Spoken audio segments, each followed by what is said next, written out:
João capítulo 10, verso 10. O tema da minha mensagem hoje, ela vai falar de estações. Aqueles lugares onde paramos, muitas vezes nas programações de onde vamos fazer, ou onde elas foram elaboradas.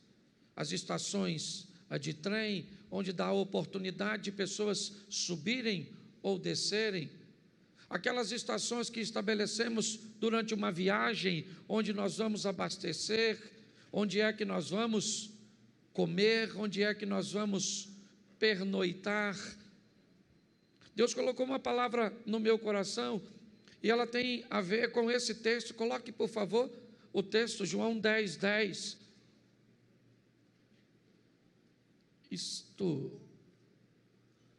O ladrão não vem senão a roubar, a matar e a destruir. Eu vim para que tenham e a tenham com... Feche seus olhos. Senhor nosso Deus e Pai, em nome de Jesus, continua falando conosco. Usa-me, ó Deus, como um canal de bênção, pelo poder do nome de Jesus. Amém. Glória a Deus. Desde o início do ano, nós trouxemos para a igreja uma proposta de recomeço, de retomada, de realinhamento, de fazer com que a igreja retomasse aquilo que perdeu, realinhasse seu comportamento, revisse seus conceitos, rompesse com algum de seus paradigmas.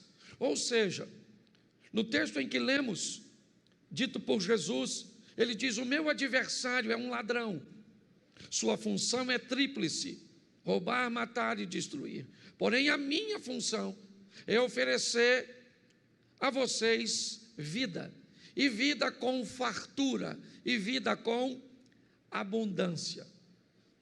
Minha proposta hoje é mostrar para você que ao longo da sua caminhada, obrigado, Daniel, ao longo da minha e da sua caminhada, algumas estações precisam ser estabelecidas, lugares por onde nós vamos passar, posicionamentos que vamos ter que tomar ao longo da caminhada, para que se cumpra essa palavra de Jesus. É muito importante entendermos que o relacionamento com Deus para esta vida é um relacionamento de parceria, onde aquilo que Deus fez por mim, aquilo que eu faço, vai estabelecer tudo aquilo que vai se realizar mais à frente. Por isso eu peguei, antes de estabelecer um lugar de chegada, ou seja, de alcançarmos, de chegarmos, de concretizarmos, de realizarmos, nós precisamos identificar que algumas estações, ou seja, alguns posicionamentos precisam ser tomados. E eu rapidamente vou falar dos 5 que eu separei. O primeiro é direção, o segundo é força, o terceiro é resistência, o quarto é velocidade e o quinto é poder. Quando nós estabelecemos isso na nossa vida, inevitavelmente nós criamos um processo, cujo qual nós vamos delinear entre o meu ponto de início, o meu ponto de partida e onde eu quero chegar, onde eu pretendo chegar. Ao estabelecer a nossa direção, nós vamos começar a delinear nossa trajetória, nossas prioridades, nossas companhias. Quando nós estabelecemos a nossa direção, nós vamos entender que pessoas farão parte de nossa agenda, outras pessoas farão parte de nosso destino. Nós vamos parar de canalizar forças para momentos que são apenas transitórios e passageiros, para pessoas ou situações que não fazem parte do nosso destino, mas sim do nosso momento. E não que o momento não seja importante, e na verdade o é, mas muitas vezes choramos por vermos pessoas ou situações partirem da nossa vida, que na verdade elas não fazem parte de nosso destino, mas apenas de um agendamento pontual da nossa caminhada. Existem, e nós precisamos entender que esses destinos são espirituais e físicos.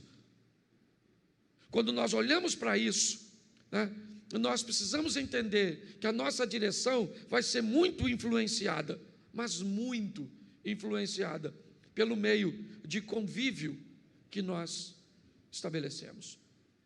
Na vida só há duas direções. E, aliás, nas duas vidas que temos. Pastor, por que o senhor está dizendo que existem duas vidas? Porque Apocalipse diz: ao que vencer não receberá o dano da segunda morte. Se a Bíblia diz que tem duas mortes, é porque tem duas vidas. E uma delas é espiritual, que define o destino, que pode ser céu ou inferno.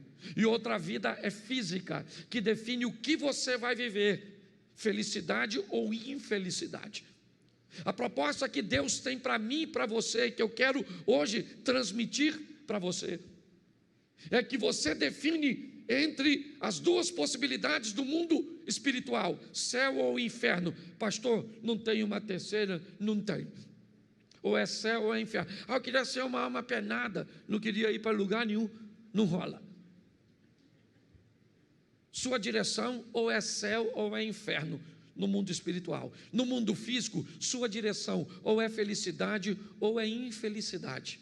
É assim que funciona. Então a proposta bíblica é o quê? É céu para a vida espiritual e felicidade para a vida física aqui neste mundo. É isso. Quando nós olhamos, por isso Jesus diz: eu vim para que tenham vida e a tenham em... Ou seja, você vai ter uma vida extraordinária nesta terra, só não vai ter se você fizer escolhas erradas. E além de tudo, você vai depois estar com Deus. E o que a Bíblia me diz para que eu possa criar ou estabelecer uma direção correta? Primeiro é saber para onde eu estou indo. A Bíblia diz que ouvir pessoas, buscar conselhos é importantíssimo para o desfecho da fase da direção, que é a primeira fase. Quando somos crianças, adolescentes, normalmente nós não pensamos em direção, nós simplesmente vivemos.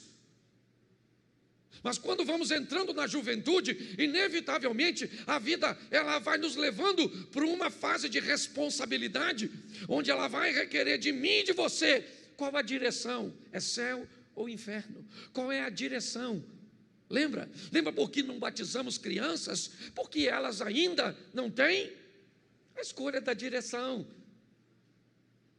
Mas quando isso passa, inevitavelmente, a vida pede dela, céu ou inferno, felicidade ou infelicidade. Só tem duas direções. Você não tem como caminhar para céu e inferno simultaneamente, porque não se pode servir a dois senhores ao mesmo tempo. E você não consegue ser feliz ou infeliz simultaneamente.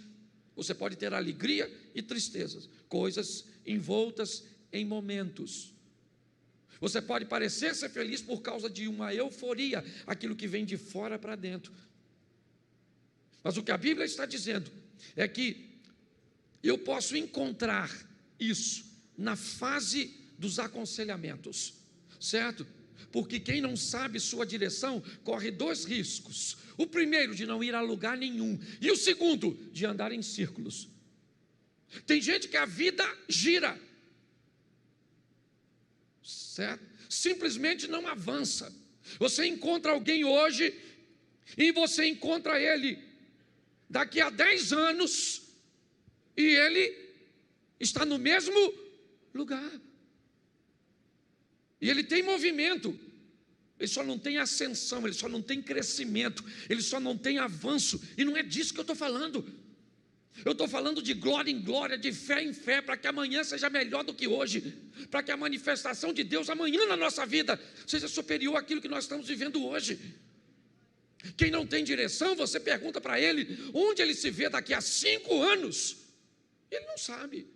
Esse dia eu estava mostrando o terreno da igreja para alguém, e alguém me perguntou: pastor, onde o senhor se vê daqui a 5 anos? Eu falei: dentro da igreja aqui, pregando para 2.500, 2.800 pessoas. Quem não tem direção, não tem perspectiva de futuro. Então, a Bíblia diz que eu preciso ouvir pessoas e buscar conselhos, mas presta atenção em Provérbios 11, 14. Coloca para mim, por favor, Provérbios, capítulo 11, verso 14. Eu vou dar mais uns 4 ou 5 versículos, então, por favor, fique atento, eu acabei não combinando com vocês. Provérbios 11, 14. Isso. Vamos lá? Não havendo sábia direção ou sábios conselhos, o povo, mas na multidão dos... Preste atenção, você precisa de conselho, sim ou não? Sim ou não? Mas de que tipo de conselho? De gente sábia. Ok? Para você ter uma boa direção, você tem, certo? Que buscar viver perto de quem tem sabedor, porque conselho de cabeça de bagre não vai te levar a lugar nenhum. Quanto mais rápido você descobrir qual é a direção, para onde você está indo, qual é o seu fim, qual é o seu destino, onde você se vê daqui a 5 anos, a 10 anos. Pastor, isso é se preocupar com o futuro? Não, isso é planejamento de vida. É assim que funciona, tanto no mundo espiritual, quanto no mundo físico. Está lá, a água nos artelhos, a água nos joelhos, a água nos lombos, a água, certo? E depois eu não consegui. O que é isso? Isso são níveis. E nós precisamos entender e olhar para esse ambiente. Porém, já que eu estou falando de caminhada e de vida, tome cuidado, porque ao longo da vida, você pode encontrar sábios, pessoas sábias que estão perdidas. Então, às vezes, você pode receber um conselho extraordinário de um bêbado. Esse dia, eu ia dar aula num local, ia ministrar uma aula, chegou um camarada na minha casa, e ele me deu uma aula extraordinária, alguém que eu não imaginava que ia me ensinar tanto, me ensinou naquele dia. Mas cuidado, porque você pode receber um conselho de loucos que têm direção. Preste atenção, na vida você pode encontrar sábios que estão perdidos e vão te dar um conselho sábio, e loucos que têm direção e que vão te levar para mais longe de Deus do que você pode imaginar, porque estão envoltos em seus resultados. Lucas 12, 20, coloca para mim isso, e vai dar o entendimento do que Jesus está dizendo. Lucas 12, 20, eu não sei se eu consigo falar de todos os pontos aqui, mas vamos lá. Mas Deus lhe disse: louco, esta noite te pedirão a tua, e o que tens preparado para quem será? Essa é uma história que Jesus está contando de alguém altamente rico, altamente focado e direcionado, alguém que está disposto a ganhar o mundo. E se você fosse olhar para esses resultados, se você ficar olhando na igreja, na sua vizinhança, no seu ambiente de trabalho, para gente que só alcança resultados físicos, cuidado, porque você pode querer imitá-los e perder sua alma. O que a Bíblia diz é: ganhe o mundo sem perder a alma. Por isso, cuidado, porque está assim de gente louca, dando conselho para os outros. E ele tem o resultado dele para mostrar para muitos. Por isso, defina o mais rápido possível qual será seu destino. Pastor, o meu destino é o céu. E tu anda com quem vai para o inferno? Defina seu destino e quem são seus companheiros de viagem. Que tipo de destino você traçou para você aqui nessa terra? Busque andar com pessoas que estão indo para onde você está indo, que estão fazendo aquilo que você almeja fazer. Muitas pessoas não conseguem chegar em lugar nenhum, simplesmente porque não tem um senso de direção. Descubra a direção mais rápido possível. Descubra quem está indo para o mesmo lugar, porque é simples. Se você planeja ir para a Central do Brasil, aqui em Xerém passa ônibus que vai para a Central? Sim ou não? Passa. Ele é que cor? Que cor? Vermelho? Verde? O que vai para a central? Beleza.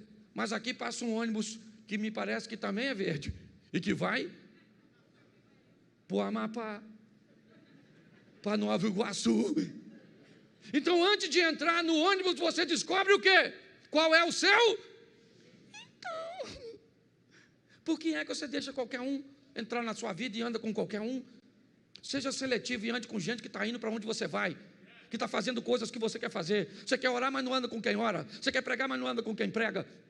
Você quer viver em santidade, mas só anda com Zé Ruela. Pare e pense. Direção. Vamos aqui porque é muita coisa. Segunda coisa que você precisa: força. Fala assim comigo: força. Bom, para onde você vai, você já sabe. Só que saber para onde vai é uma coisa, e chegar lá é outra. Então você vai precisar de força. E aqui eu coloquei: força é a ação que nós vamos usar para resolver os problemas que me impedem ou os problemas que me impulsionam para o meu destino. Todas as vezes que aparecer um problema, eu sei para onde eu quero ir, então tá bom, eu estou indo. E quando aparecer um problema, que tipo de problema ele é? Ele é um problema que eu preciso resolver porque ele está me impedindo, ou ele é um problema que eu preciso resolver porque ele vai me impulsionar, ele vai me arremessar para onde eu planejo ir. Eu preciso usar força. Muitas pessoas estabelecem sua direção, seu destino, mas basta se deparar com alguma dificuldade, com algum obstáculo, seja ele, certo, de falta de recursos ou de situações complexas. Sabe o que aquelas pessoas fazem? Se elas tiverem forças, elas resolvem esses problemas. Se elas não tiverem forças, elas mudam seu destino. Já que eu não consigo ser engenheiro, eu vou conseguir ser pedreiro. Mas não deu para ser pedreiro, porque eu queria fazer engenharia civil, vou ser servente. E não deu para ser servente. Ou seja, todas as vezes que aparece um obstáculo, ela não tem força para lutar. E ela muda para um ambiente que ela acha que é mais. E quando ela chegar lá, o que tem? Outros obstáculos. Porque todos os lugares que nós formos, seja qual for, nós vamos enfrentar ali. Por isso, coloca aí para mim Josué capítulo 1, verso 7. Porque a sua vida, ela vai pedir de você força. Ela vai requerer de mim, de você, aprenda a lutar. Contra o quê? Contra os obstáculos. Está aí. Olha só. Então somente esforça-te e tem muito bom ânimo para teres o cuidado de fazer conforme toda a lei que meu servo Moisés te ordenou. Dela não, preste atenção, olha aqui, o que ele está dizendo: tenha força para se manter na direção, dela não se desvie nem para a direita nem para. O que ele está falando aqui do que eu falei anteriormente. A direção foi estabelecida, mas para ficar nela, eu vou ter que ter força. Esforça-te. Vou dar para vocês terra de jebuseus, cananeus, heteus, filisteus, terra que mana leite e mel, está tudo lá. Mas esforça-te. Vai lá e vai lutar, porque eu vou dar vitória para vocês. Ah não, eu quero uma terrinha que não tem ninguém. Nós precisamos de força. É uma das estações. A primeira é a direção. Já sei para onde eu vou. E a segunda que eu vou ter que parar é força. Terceira, resistência. A caminhada de fé, ela não é reconhecida pela velocidade, mas pela resistência. Aquele que souber poupar suas forças e usá-las no momento certo, terá melhor resultado. Você já viu gente que entra na igreja, se converteu, mas pensa numa pessoa, descobriu a direção, o céu, e acha que agora aceitou Jesus, super-homem, mulher maravilha, e começa a fazer tudo, e faz tudo, e participa de tudo, e de repente, cadê a pessoa? Sumiu. Falava até mal de tu, que tu era meio devagar. E você olha e cadê? Lhe faltou o quê? Usar a força certa para a coisa certa, gente. Pare de canalizar suas forças para lugar errado. Senão você vai esmorecer na caminhada. Fica na igreja olhando para quem não deve. Fica. Pastor, vou embora daqui. Descobri que ir para o céu é muito difícil. Vou lá para o concorrente. Ah, pastor, não dá não. Ah, não dá não. Você sabe quantas vezes, nos 7 anos que a igreja está fazendo, que eu já tive vontade.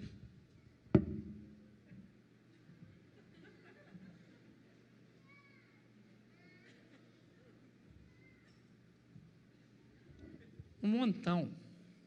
Tem gente que bate nas minhas costas ali, pastorzão. E por trás.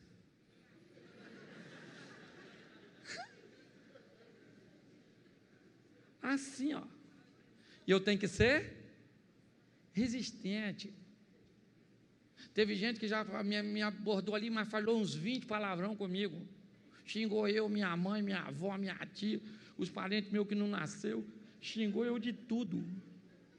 E se eu falo para ele, vai lamber sabão, metade da igreja desvia. Porque eu não posso falar. Então eu tenho que ser resistente. Falo para vocês mesmo, já tive vontade. E já falei com a minha mulher, filha, vamos embora. Nós podemos morar em qualquer lugar desse mundo hoje, louvado seja o Eterno. Nossos filhos já estão criados aí, certo? Vamos embora, eu e você, no mundo afora.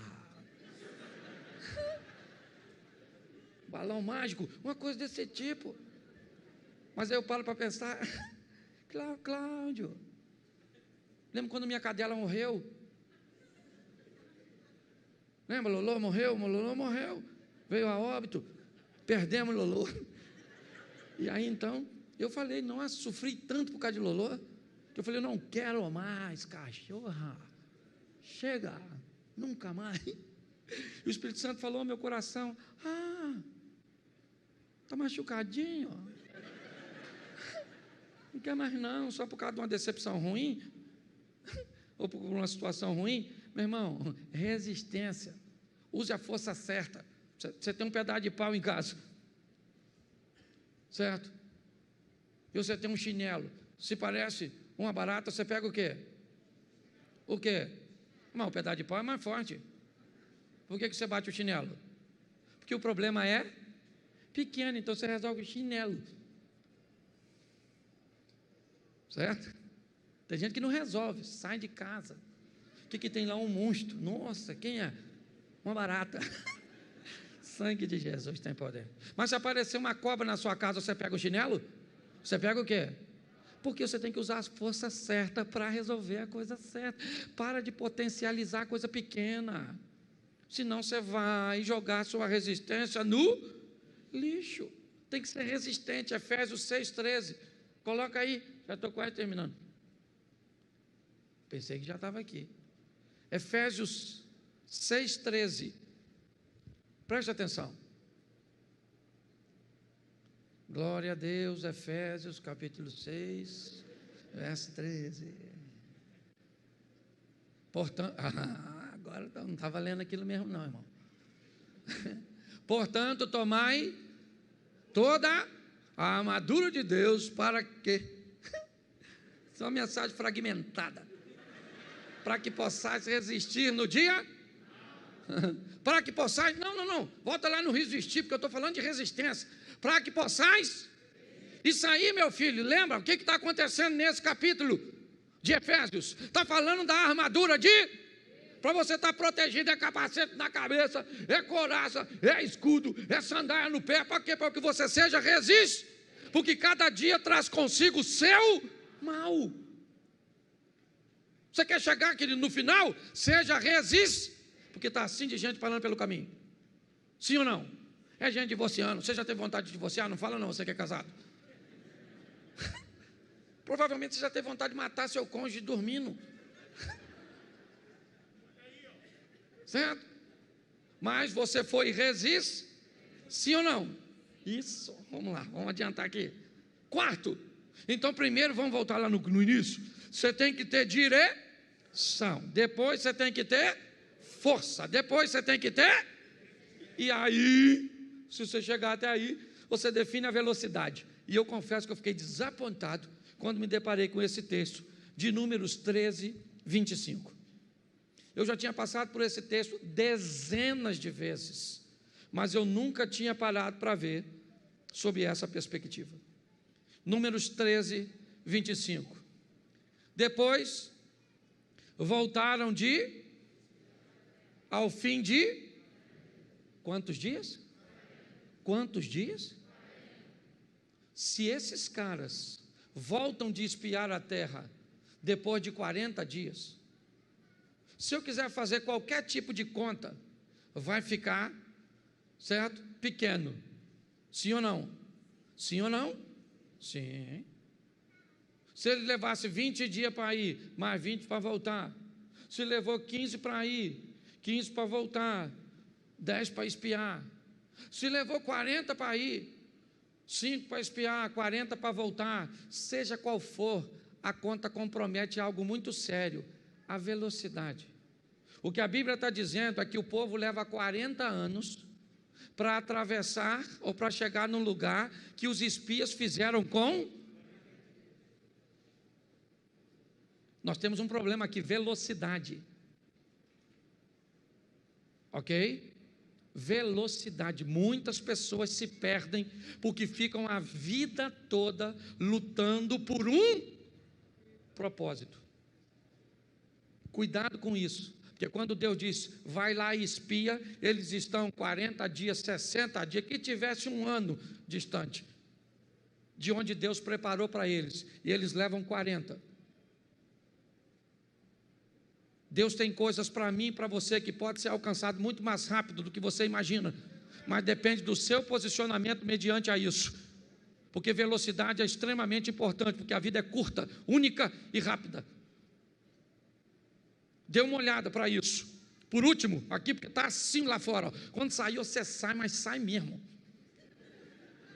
que é para o povo entrar, e eu tenho que correr aqui, porque esse culto é assim mesmo. Por último, poder. Poder, você precisa de poder, você precisa de direção, precisa, você precisa de força, precisa, você precisa de resistência, precisa para a sua caminhada de fé, você precisa de velocidade, precisa, alcança o objetivo e já lá estabelece outro, mas você vai precisar de poder. E aqui eu quero colocar esse poder totalmente nas mãos do Senhor. E quando Nicodemos olha para Jesus e vai conversar com ele, João capítulo 3, para nós adiantarmos, sabe o que Nicodemos diz? Ninguém pode fazer esses sinais que tu fazes, se Deus não for. O que Nicodemos está dizendo? O Senhor tem força, resistência, direção. Não é disso que ele está dizendo. O Senhor tem poder. Quando olham para Saul, com os melhores músicos na sua corte, e um homem diz, conheço um filho de Jessé, o belemita, sabe tocar bem, bom de palavras, valente, de boa aparência e o melhor, Deus é o que Davi tinha que os outros músicos não tinham na casa de Saul: poder. Poder. O que José tinha na casa de Potifar do Egito? Poder. Potifar viu que o Senhor era com ele. O que Daniel tinha na Babilônia? Poder. Os sábios disseram, olha, ninguém pode atender o seu pedido, nenhum rei jamais pediu isso, porque o que você está pedindo, só os céus sabem. E Daniel chegou e mostrou que os céus sabiam, porque tinha poder. Você quer chegar onde você deseja? Aprenda que tem poder nos céus, para ser liberado para você e para mim, para colocá-los em uso aqui nesta terra. Aqui eu fecho dizendo o seguinte: você hoje pode começar a sua caminhada de maneira certa, usando todas essas estações. Você hoje pode definir em qual estação você se encontra e que talvez te paralisou, e você não consegue passar dela. Pastor, eu tenho direção, eu tenho até força, mas minha resistência é fraca, e eu fico migrando. Defina onde você está. E a terceira, organize a sua caminhada, para que você consiga agilidade na conclusão. Muita gente, eu conheço assim de gente, está há muito tempo lutando por uma coisa, e não sabe se é o que Deus quer, se está na hora certa, se faz, se não faz, e aí fica migrando, porque quem não sabe para onde vai, acaba não indo a lugar nenhum.